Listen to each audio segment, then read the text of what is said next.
शुरुआत पश्चिम बंगाल से जुड़ी एक बड़ी खबर के साथ करते हैं। न्यूज 18 के आशिका सिंह की यह खबर है कि विधानसभा सत्र के पहले ही दिन वहां जमकर हंगामा हुआ। सदन शुरू होते ही बीजेपी विधायकों ने विधानसभा चुनाव में हुई राजनीतिक हिंसा, कानून व्यवस्था और फर्जी टीकाकरण के मुद्दे पर हंगामा शुरू किया। इस दौरान उन्होंने सदन में पोस्टर लहराए और जमकर नारेबाजी की, जिसकी वजह से राज्यपाल जगदीप धनखड़ सिर्फ 4 मिनट ही अपना भाषण पढ़ पाए। हंगामे की वजह से मुख्यमंत्री ममता बनर्जी और राज्यपाल दोनों वहां से चले गए, लेकिन इस दौरान राज्यपाल धनखड़ और ममता बनर्जी कुछ देर तक आपस में बातचीत करते भी दिखे। तो ये तस्वीरें उस वक्त की जब हंगामे के बाद विधानसभा से बाहर निकले ममता बनर्जी और राज्यपाल जगदीप धनखड़ और उन लोगों ने थोड़ी देर बातचीत भी की और उसके बाद जगदीप धनखड़ वहां से निकल गए हैं। तो ये पहले ही दिन सत्र के जोरदार हंगामा रहा बीजेपी विधायकों की तरफ से और मुद्दा रहा राजनीतिक हिंसा, जिसके बीच राज्यपाल अपना अभिभाषण नहीं पढ़ पाए। आशिका सिंह हमारे साथ, हमारे सहयोगी इस वक्त जुड़ चुके हैं। आशिका, कितनी देर ये हंगामा चला? और पहले तो खबरें ये भी थीं कि टीएमसी भी विरोध जता सकती है राज्यपाल को, जिस तरीके से ममता बनर्जी ने कुछ दिन पहले ही भ्रष्ट कहा था उस मुद्दे पर। खबरें तो ये थीं कि इस मुद्दे पर हंगामा हो सकता है, लेकिन यहां तो हंगामा राजनीतिक हिंसा पर बीजेपी ने कर दिया।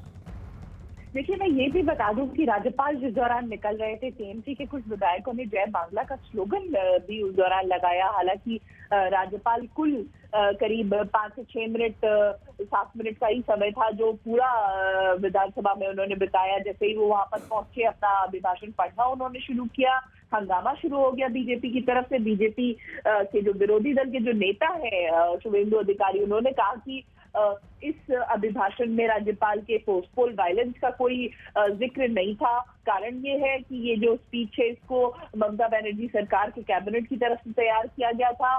तो इसका विरोध करते हुए हम लोगों ने नारेबाजी की। वो तस्वीरें जो हमारे कार्यकर्ता थे जो चुनावी हिंसा में मारे गए हैं, उनकी तस्वीरों को हाथ में लेकर के, महिलाओं की तस्वीरें जिनके साथ आरोप जो है शुभेंदु अधिकारी का है कि महिलाओं के साथ प्रताड़ना भी हुई है चुनाव बाद हिंसा के तहत, तो उनकी तस्वीरों को हाथ में लेकर के विरोध प्रदर्शन किया है। जो तस्वीर देखने को आज विधानसभा के भीतर मिली है, मैं आपको ये भी याद दिला दूं कि राज्यपाल चाहते थे कि उनका जो अभिभाषण है उसका लाइव टेलीकास्ट किया जाए, लेकिन विमान बैनर्जी जो स्पीकर हैं वो ये नहीं चाहते थे। उन्होंने शिकायत करते हुए ये तक कह दिया कि राज्यपाल जो है वो विधानसभा के कार्रवाई में जो है वो हस्तक्षेप करने की कोशिश कर रहे हैं। इस बीच राज्यपाल जब आज वहां विधानसभा में पहुंचे, अपना अभिभाषण शुरू किया, जोरदार हंगामा बीजेपी के विधायकों की तरफ से शुरू कर दिया गया। हाथों में प्लेकार्ड लेकर के, तस्वीरें लेकर के और वेल के भीतर जाकर के जो विधायक हैं बीजेपी के, वो नारेबाजी करने लगे। इस दौरान राज्यपाल ने जो है वो अपनी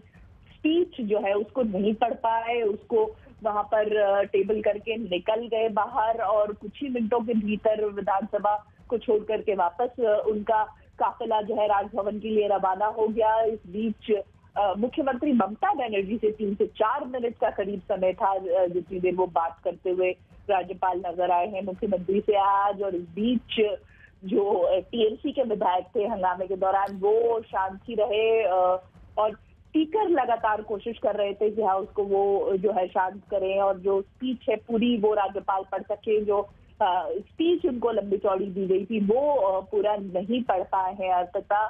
और विधानसभा में अब शुभेंदु अधिकारी ने आपसे कुछ मिनट पहले जो है प्रेस कॉन्फ्रेंस की और अपनी पूरी बात रखी। जैसा कि मैंने पहले भी बताया, उन्होंने ये कहा है कि ये जो चुनाव बाद हिंसा का मुद्दा है ये बहुत इंपॉर्टेंट है। बीजेपी चाहती है कि इसको लेकर के विधानसभा के भीतर जो है डिस्कशन हो, पूरे दिन का समय इसके लिए दिया जाए। और ये भी चाहते थे कि राज्यपाल का जो अभिभाषण है उससे भी इस बात की चर्चा हो, लेकिन क्योंकि नहीं थी इसलिए बीजेपी की तरफ से विरोध किया गया। हाथों में प्लेकार्ड लेकर के बीजेपी के विधायक वेल तक में उतरे और नारेबाजी की।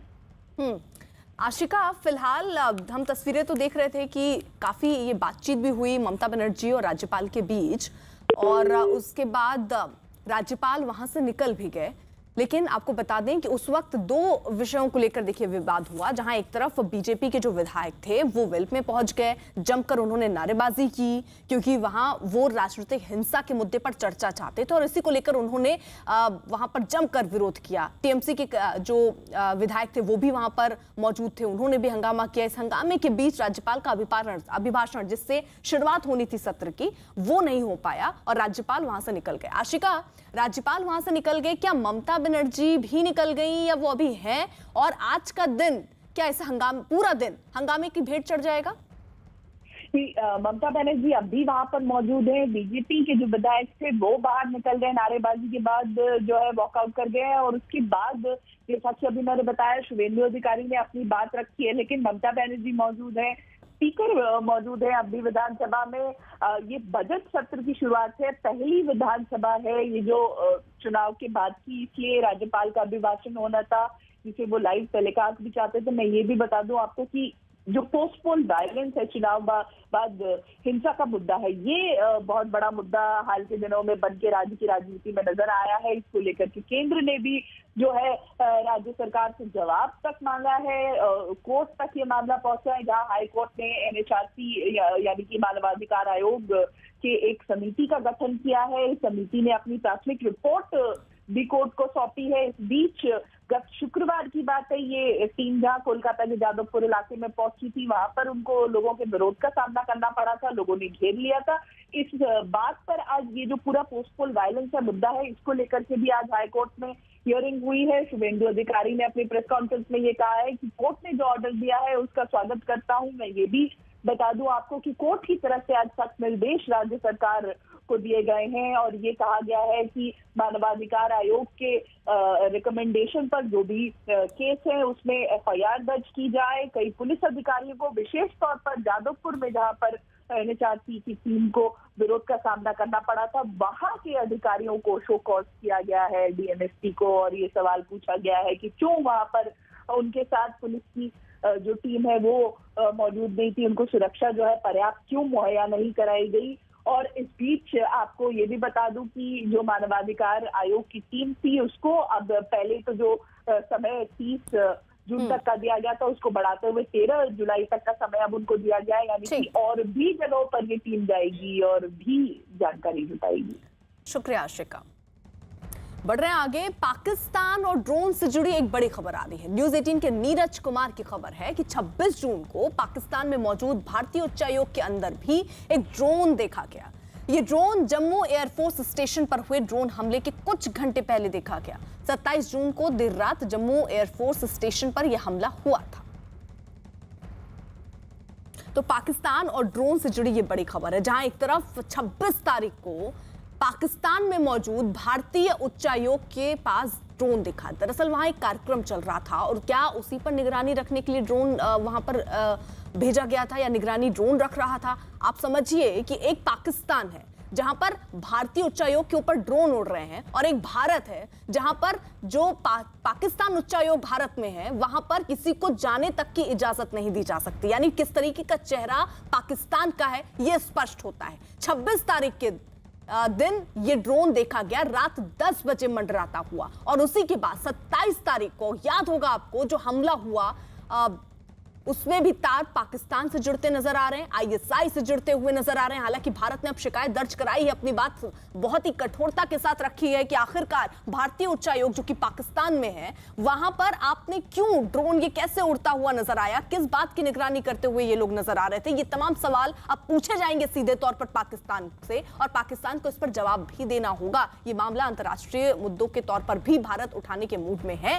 फिलहाल आपको बता दें ये ड्रोन साजिश पाकिस्तान की चलती दिख रही है। एक और बड़ी खबर जो ये आई वो ये कि भारत का जो उच्चायोग पाकिस्तान में है वहां रात 10 बजे ड्रोन उड़ता नजर आया।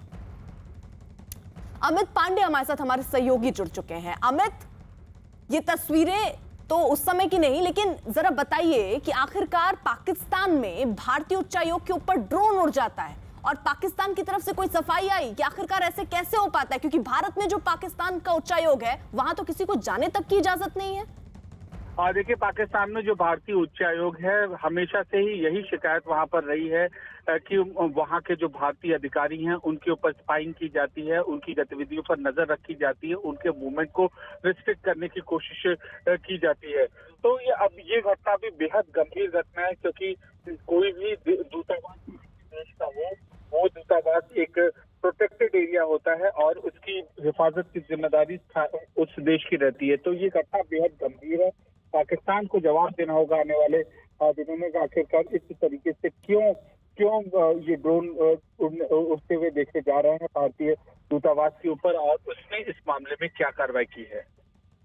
अमित, ये जो तारीख है, क्योंकि देखिए 26 तारीख को रात में 10 बजे ये ड्रोन भारतीय उच्चायोग में देखने को मिला।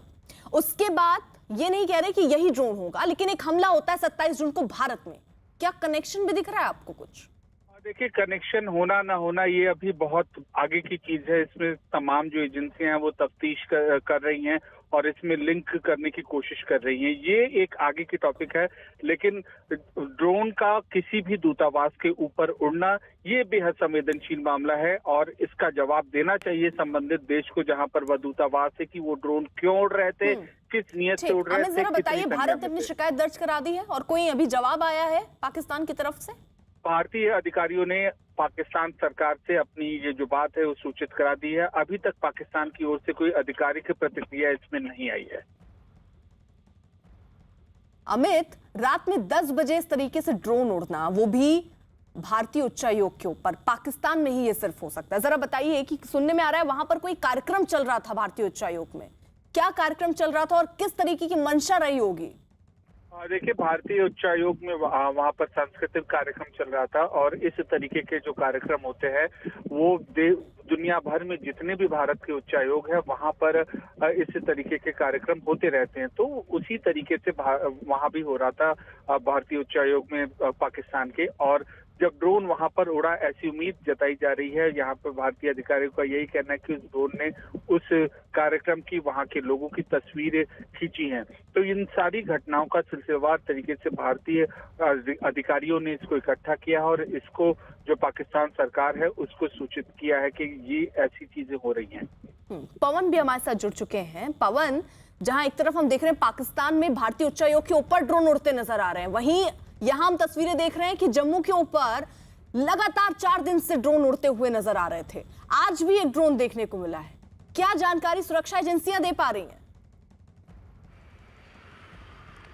देखिए, जम्मू एयरफोर्स स्टेशन पर हमला होने के बाद लगातार जम्मू के मिलिट्री स्टेशंस के ऊपर ड्रोन मंडराते रहे हैं। आज भी जब भारत पाक अंतर्राष्ट्रीय सीमा पर अरनिया सेक्टर में एक पाकिस्तान की तरफ से ड्रोन आया है जो भारतीय सीमा के भीतर घुस आया। उसके बाद बीएसएफ के जवानों ने उस पर फायरिंग की और वापस ड्रोन जो है पाकिस्तान की ओर चला गया।